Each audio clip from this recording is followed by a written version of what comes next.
Kaya maalala ko yung in terms of connection, nung mga bata pa kami 'pag pumupunta kami sa San Juan, buhay pa si Lola Sepa nun, nagmamano kami kasi dinadala kami ng nanay ko doon 'no, Hindi si Conching. bakit kamag-anak niyo ba mga Marcos? Well, Kasi sarap. mother side, yes. Mother Oh, side, yes. wow. Bakit yung, fundamental rights natin, na sa isang, malayang pananalita, mapayapang pagtitipon, at Mm, yung karapatan natin magpetisyon sa gobyerno sa pagwasto ng mga hinaing, so bakit yan mm, naiipit? Bakit nakikitil yan?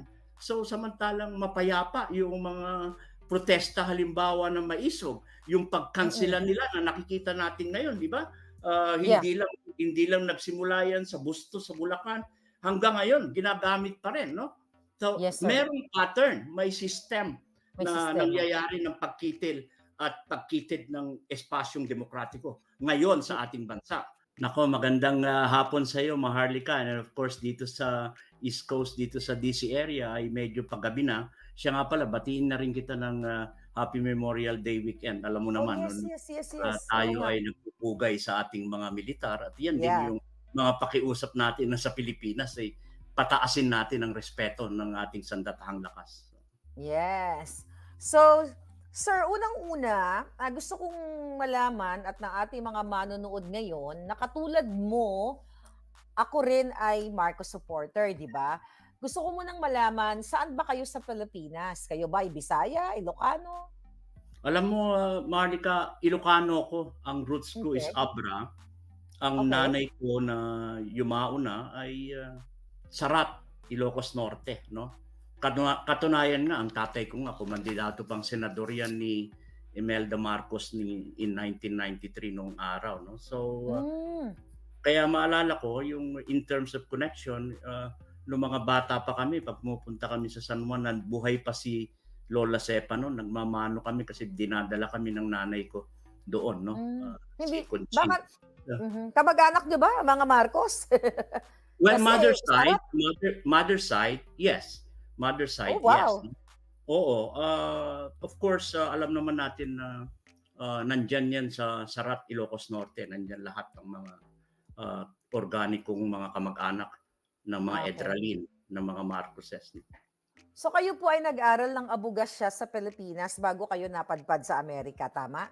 Paano Oo, bago alam mo nagtapos ako sa Ateneo, batch 84 ako at, hmm, 1985 naman nung pumasa ako ng bar exams at, dahil nga yung aking mission and vision, yung pangarap ko ay makatulong 'no, sa mga batayang sektor sa Pilipinas katulad ng mga rural, urban poor, indigenous communities, mhm, peasants and farmers, subsistence fisherman, nagtatag ako ng tinatawag nating SALAG.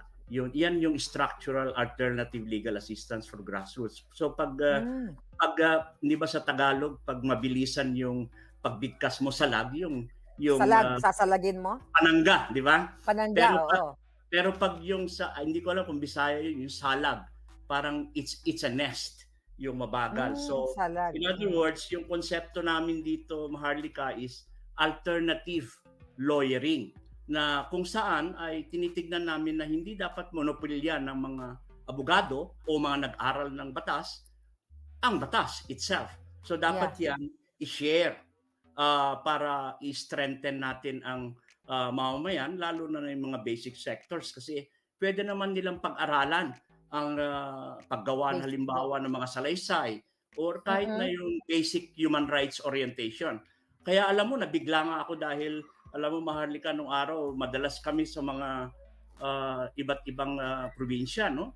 Doon ko Mhm. nga natutunan yung mas malalim na kasaysayan ng Pilipinas. Alam mo kung kanino? Sa isang magsasaka na hindi nakapag-aral. So, wag natin maliitin din yung ating batayang sektor. Pero anyway, yun ang mission namin all over the Philippines. Until, dahil nga, alam mo naman, bilang abogado, we defend people regardless of political creed, political Mhm. belief, sexual orientation. So, naging abogado naman ako ng mga peasants, ng mga farmers. Ito nga yung Mendiola Massacre na nangyari na kung saan ay Hmm. nanganib ang buhay ko, napadpad ako sa Europa, napunta ako sa Amerika, Hmm. na kung saan ay nabigyan ako ng waiver or asylum dito sa Amerika way back. At bilang scholar, no, nabigyan ako ng scholarship sa Ivy League school, Ivy League Ivy University Leagues. Mhm. sa Columbia University kasi mahal yan, hindi ko Mhm. naman kaya mag-aral. Yeah. Mhm. Magastos yan, no? So, So, yun yung sir, background. sir, so kayo ay lawyer nung mga farmers ng mga biktima sa Mindiola Massacre. Oo, At kasi yan yung civil case nung araw, naalala mo na halos mhm, 13 ang mga magsasakang namatay namatay, ah, yeah. at marami ang nasugatan dahil dun sa violent dispersal. So imbis na tubig yung gamitin, nakita namin Bala. dun sa ebidensya na bit-bit ko nga hanggang Columbia University na yung pulis tinatanggal nila yung panangga, biglang may mamamaril. So pag in-slow motion Wow. yung araw uso pa yung mga Betamax pa kami, wala pa yung Oo. mga modern day of editing, pero makikita mo yon. So civil case yun, nagkaroon ng Citizens Mendiola Commission, sabi nila na guilty ang Western Police District, may negligence. Mhm. Kinausap pa namin si dating Pangulong Cory Aquino diyan na magsasampa kami ng demanda pero isasama namin ang government kasi as nominal defendant kung tawagin natin yon. So naisama yon pero alam mo nung final yon, nung araw 4 million pesos lang na danyos ang hinihingi natin doon, Maharlika, no, sa buhay ng mga tao. Ng mga Mantakin mo, magsasaka. pag-file mo paalis ako sa UP papunta na ng opisina, hagisan ako ng Molotov bomb. And then nasundan pa ng mga threats, pati na yung parking lot. Naalala ko may time na may nagda-drive sa akin, biglang hihiwalay yung gulong ng kotse ko sa EDSA. So, Oh my God. tuloy-tuloy yung threats, yung magpapadala ng black ribbon. So ito yung panahon, Maharlika, Okay. na almost 7 human rights lawyer ang pinapatay. Flag, Mabini, of course, nakasama ako doon, no, bilang human rights Oo. lawyer. So mahirap, no? Mahirap talagang magtaya ng buhay, lalong-lalo na kung ang iyong mission ay tumulong. Kasi Yes. hindi yun ganun kasimple na maintindihan ng military o kapulisan, no? So nung araw na yon. Pero ang point doon is bakit ka kailangan i-place in danger samantalang ginagawa mo lang yung trabaho mo At bilang ginag abogado. at Bilang, ginagawa mo yung tama para sa tama. Pilipino. Kaya nga ako napadpad. Nagpunta ako sa Europa, nag-aral ulit ako sa France ng Summer on International Law and Human Rights para magpalamig, pero patuloy pa rin yung threats. So Sir, dun, yeah, yes. gusto kong pag-usapan yung threats, ano. So during Cory time ito, alright? So from that threat sa'yo na hinahagisan ka, ng mga Molotov kung ano at pagbabanta sa iyong buhay, so napadpad ka una sa Europa. Nag-aaral ako bilang presidente ng SALAG, Structural Legal Assistance for Grassroots. Nakakuha ako ng parang grant na mag-aral sa International Grant. Institute on Human Rights, no? Hindi ko Okay. naman kaya yan. And then later, wala akong financial na Ang kakayahan diyan. asylum visa, sino nagbigay sa'yo? Anong Well, bansa? sa Amerika na yan. Kasi dumating ako dito as J1 waiver. Yung J1 ka, exchange scholar Exchange ka. student? So Okay. yes, oo. So, Mm. ang sabi ko, ayoko lang maging cultural exchange student. Gusto ko mag-aral. Kaya nagtapos ako ng Masters in International Affairs. Ng aking specialization, Maharlika, ay International Law and Human Rights, no? So, Yeah. yun naman. And then, of course, nag-bar exams na ako sa New York. Sir, gusto ko kasing maintindihan ng taong bayan, ano, dahil may maraming mga natatakot din, nakakilala na itong kasalukuyang gobyerno ang Marcos administration. Gusto kong i-highlight yung asylum. Kasi hindi ka naman bibigyan ng asylum visa ng mga bansa na a-applyan mo kung wala kang maipapakitang pruweba na delikado ang buhay mo sa bansang pinanggalingan mo. Tama, sir? Tama. Halimbawa sa akin, technically, binigyan ako na hindi ako kailangan bumalik ng 2 years under J1 on the ground of political persecution. So Okay, kung yeah. ilalagay mo yun sa asylum, kung ang buhay mo ay nagagamit, ay nanganganib sa kamay ng state actors. Pag sinabi kong state actors, iyan yung pwedeng executive branch or yung military or yung kapulisan o pwede rin yung non-state actors. Halimbawa, New People's Army, CPP, NPA, NDF, yung coalition nila na tinethreaten yung buhay mo, pwede kang mag-file ng asylum. Ngayon nga, itong more than 35 years na akong immigration lawyer at anti-discrimination, Maharlika, ang bulk lang ng kliyente ko, matindi. Kasi sa Latin America halos karamihan ay pinapatay ng mga gangs, ng mga drug cartels, ng mga tinatawag natin biktima ng domestic violence. Kaya nga ito hindi ko maintindihan sa usapin na lang ng drug cartels, no? Bakit tayo lang ay iniimbestigahan na ini-enforce mo yung drug policy mo na purely internal? Bakit tayo lang ay iniimbestigahan ng ICC? Samantalang daan-daan libo ang namamatay sa drug war ng Amerika sa Latin American countries for 3 decades. We're talking of billions, even trillions of dollars spent na mismong United Nations, Maharlika, ay umamin na hindi epektibo yung kanilang polisiya ng prohibition. Yung prohibition is yung tinatarget mong diretso yung mga manufacturers and dealers. So yun ang mabigat doon. Kaya pag kinukumpara ko yan sa Pilipinas, anong nangyari dito na yung pinalawak nila yung definition ng crime against humanity na mismong yung domestic law enforcement ng drug na bukas naman ang hukuman natin, nagfa-function normally, bigla mong papasukin ng isang institusyon na mismong si President Bush at mismong si President Clinton ay hindi nire-respeto yung ICC. So yun. Dahil walang accountability, Maharlika. Sila lang. So definitely yung nangyayari po ngayon sa Pilipinas na gustong panghimasukan ng ICC at gusto nilang litisin o damputin ang Pangulong Duterte, ang behind niyan ay itong kasalukuyang administrasyon. We'll talk more about that. Gusto ko munang later, but gusto ko munang malaman ng taong bayan na kayo talaga since birth ay Marcos supporter?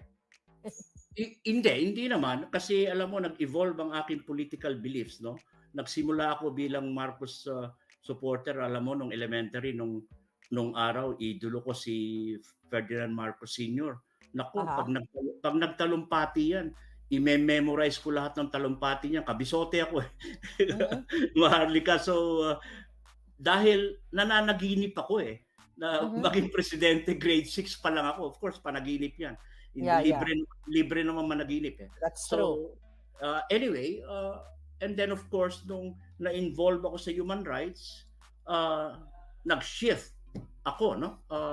Dahil ang konteksto ko, bakit kumikitid ang democratic space? Nakatulad na naman ngayon. Bakit ganon? Kumikitid. So, batay sa prinsipyong yan, bakit yung fundamental rights natin na sa isang malayang pananalita, mapayapang pagtitipon, at yung karapatan natin magpetisyon sa gobyerno sa pagwasto ng mga hinaing, so bakit yan naiipit? Bakit nakikitil yan?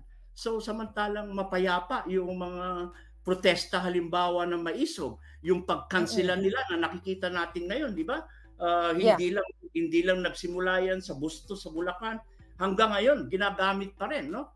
So merong pattern, may system na nangyayari ng pagkitil at pagkitid ng espasyong demokratiko ngayon sa ating bansa na hindi yan indikasyon ng demokrasya, indikasyon yan ng authoritarian rule. Maharlika, alam natin yan, no? Oo. Kaya nga nabigla ako itong kanina na naman, bakit biglang ni-replace at dinismiss itong mga humigit kumulang ilan? 45 police officers? 40, Oo. Samantalang alam naman natin na ang operational control at supervision ng mga pulis ay nandoon sa mayor. So bagamat overall ang PNP kasi nasa ilalim yan ng DILG. So makikita mo yan na merong kumukumpas, merong nagdidikta kasi under the office of the president yan. So bakit gano'n? Samantalang yung bus-buy operations na tinutukoy nila, parang sinabi mo na hindi kaya ni Mayor Baste yung mag-enforce ng batas doon. Samantalang ang ganda ng kanyang patakaran. Ang Davao ay isa sa mga pinakamatahimik at accountable na munisipyo at Lug siyudad sa buong mhm, Pilipinas, no? So, mhm. ito makikita natin ito na Yeah, bahagi ito ng isang scheme na naman. scheme, yeah. Sir, babalik ako dun sa ina-idolize mo si President Marcos Sr. Then, noong lawyer ka na ba nito nung nakita mo yung mga human rights violation during his term? Kaya nag-shift ka, sabi mo kanina, nag-change ka ng, paano? Well, Ano ibig sabihin nun well, nung nag-change nagsimula ka? yun nung high school ako hanggang college ako. And then of course, sa law school, medyo na iba yung pananaw ko magmula nung nagkaroon ako ng orientation kasi madalas natutulog ako sa pag iniimbita ako ng mga farmers organization, Oo. nakikisa ako. Hindi lang yung nakikikain ka, hindi. You have to live with them so you can Yeah. feel them. Parang sinabi niya, "O attorney, andito ka na naman. Magle-lecture ka na naman ng human rights eh. Alam mo Mhm, attorney, dito sa amin, araw-araw naming hinaharap ang human rights, pagkain, mhm. trabaho. So we grapple daily with human rights." So parang magigitla ka na yung kanilang konsepto ay mas malalim sa konsepto mo kasi theoretical eh. Yung Sa framework mo sa kanila yeah. buhay, tawid buhay, Actual, yeah. actual. Actual So experience, yeah. doon ako nagising. Kaya nga sabi ko sa iyo kanina na natuto ako sa kasaysayan ng bansang Pilipinas sa mga magsasaka. So Okay. doon sa shifting na 'yon, nung naging human rights lawyer ako, talagang dinedicate ko yung sarili ko na eto yung gusto kong puntahan. Eto yung gusto Okay. kong mission, no? Hindi ako magko-corporate lawyer kahit kaya ko dahil mas gusto ko yung maglingkod. In fact, yung aming school, yung Mhm. batch namin, no? Yeah. In 1984, 1 year ahead kami kina Lisa Araneta, So, no? Ateneo siya. Mhm. Ateneo siya, oo. Magkakasama kami niyan sa spiritual group, yung Balikatan sa Ateneo. So may pinagsamahan din, very close acquaintance din. So sinasabi ko, yung matatalino yung mga classmates namin dahil I mean in terms of the bar, no? Kasi Yeah. kami yung nag-break sa bar exams ng top notchers na record ni na Marcos nung araw. But anyway, doon sa time na yun ng orientasyon ko, nakita ko na eto ang gustong gawin sa buhay. Okay. Despite yung objections ng tatay Mhm. ko, na abogado rin, Okay. na dating Mhm. judge at ng nanay ko, kasi hindi niya makita yung future sa human rights. So Okay, yun yun. nabanggit mo na isang eskuwelahan ang pinanggalingan niyo nito ni Lisa Marcos. Nagkataon po ba na may tsansa kayo nakapag-usap, yung communication, about sa mga advocacy during that time? Well, nung panahon na yon, of course, siyempre bahagi ka ng Balikatan spiritual group where all of you are Catholics na kadalasan ito yung mga non-frat members na every Friday Mhm, nagsasama-sama kayo. Pero ang maalala ko kay Lisa nung araw, mhm, na-invite yan at bahagi nung exposure sa mga sugar planters sa Taludtod, Batangas. Naalala ko ito na kung mhm. saan ay nagbibigay kami ng rights awareness program sa mga sharecroppers, yung mga sugar planters. Sumama siya doon. Natulog siya doon. And then of course, yung principally, hindi kami nag-uusap in person. Maliban na lang, naalala ko, yung huling pagkikita namin was at the time na nag-aaral ako sa Columbia University at kasama niya si Don Dite Hanky na pinasyalan nila ako sa Columbia Okay. University nung nag-aaral ako. So, of course, matagal na and then bilang pro bono legal counsel ng Uniteam, na talagang nagbuhos kami ng Okay, resources, ng okey. oras, Aha, uh, para kay Pangulong BBM, tsaka ayun. para kay So Sara. So, kaya mabigat okay, sa amin itong nangyayari dahil ano yeah. nangyari dun sa mga promesa? Anong Yun nangyari nga, dun sa direksyon? Yon yeah. ang akin. Pero batay yon Maharlika sa prinsipyo. Batay Yes, sir. yon sa aking nararamdaman bilang follower ni Pangulong Sir, BBM. sorry to ano, cut you. Ano yung pagkakilala mo na siyempre hindi naman kayo talagang close ni Lisa. Siyempre 'di ba, 'pag nakakasalamuha mo yung tao, sometimes mafe-feel mo kung ano ba siyang klaseng tao. In your experience na nakasalamuha siya, dinalaw ka sa Columbia University, ano yung first impression mo o ano yung feeling mo na anong pagkatao niya? Well, bukod naman dun sa pagdalaw sa Columbia University, dahil sabi ko nga may pinagsamahan na kami sa Ateneo Law School, no? Bilang miyembro ng balikatan, no? Mhm, Ah, Madalas kami nag-uusap, mga ganon, kasama yung mga iba't ibang kamag-aral. Iba ang pagkakilala mo sa kanya kasi very silent siya noon at at the mhm, same time articulate, and of course ako noon naalala ko, humingi ako ng tulong diyan kasi ako lang yung nung tinatatag ang student council, ako lang yung non-frat na nanalo ng naging international vice president ng Ateneo Law Student Council. So sila yung mga tumulong noong araw pagkampanya kasi alam mo naman ang Ateneo, elitista yan. So maraming mhm, different groups, no? So pagkakilala ko sa kanya, in that personal level ay very harmless. So very, kabaliktaran ngayon. very sweet. Kaya Yeah, kaya na, ganun kaya nagigitla ako yeah, again sa mga seryosong aligasyon na ito.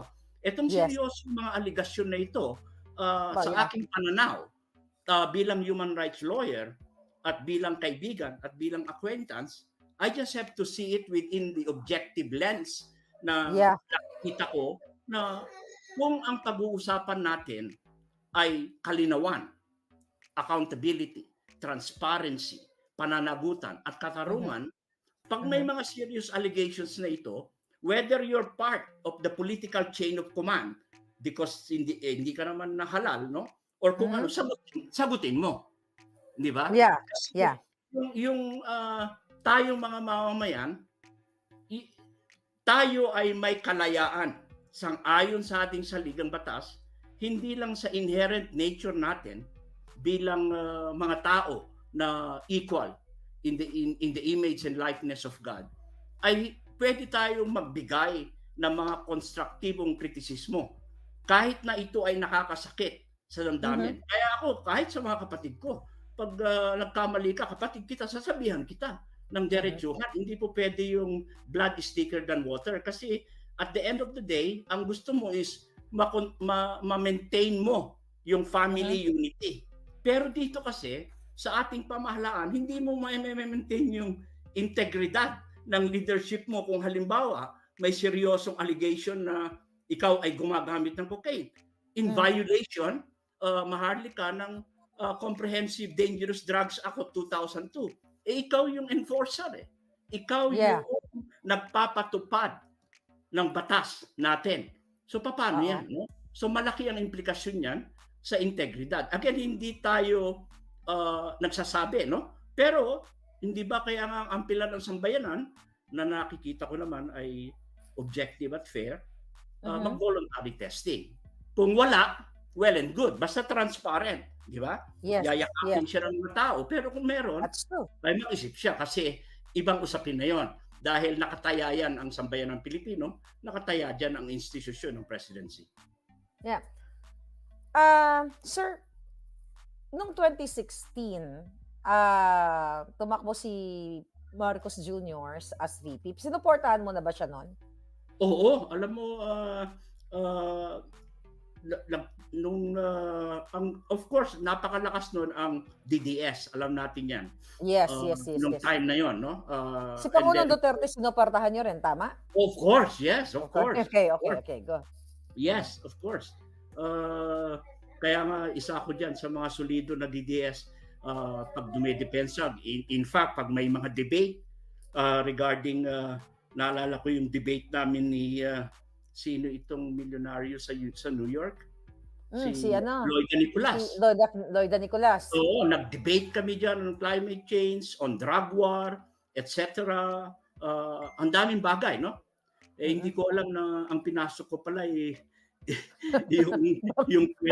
yung kuweba nila na ako lang nag-iisa. Pinagtulungan kami ni Bong Alalar. Naalala ko si Bong. Okay.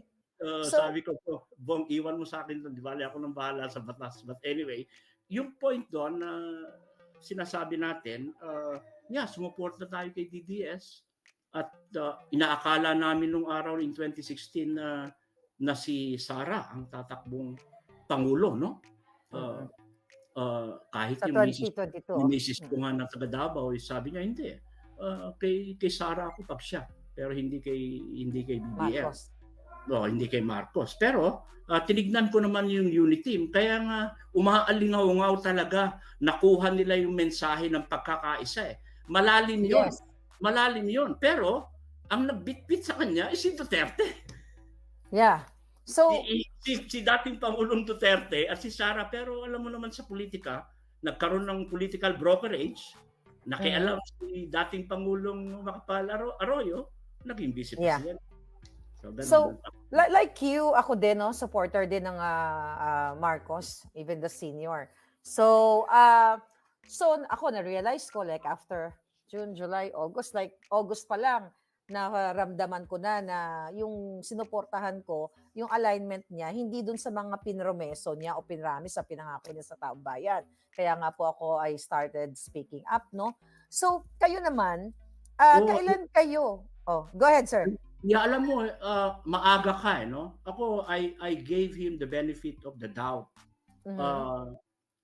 Bilang continuing student ng international law, ang lagi kong pinangahawakan ay sana dumating yung panahon na ang Pilipinas ay talagang ipupurso nila yung independent foreign policy nila sa kadahilanan na ang pambansang interes ng Pilipinas ay hindi identical at hindi kapareho ng national interest ng Amerika, ng China, ng Japan, ng Russia. So meron tayong sariling hugis at hubog kung ano yung pambansang interest natin. Which means na kailangan yakapin natin na tayo ay independent sovereign nation at we renounces war. Yes. As an instrument ng ating patakaran, no? Instrument of national policy, pati na yung panlabas, no? Kasi nuclear free Philippines tayo. Maharlika. Tayo nun. Yeah. Oo. At hindi tayo pwedeng mag-entertain ng mga foreign troops. Halimbawa, pero dahil nga sa dami ng EDCA sites, alam mo ako, nalulungkot ako kasi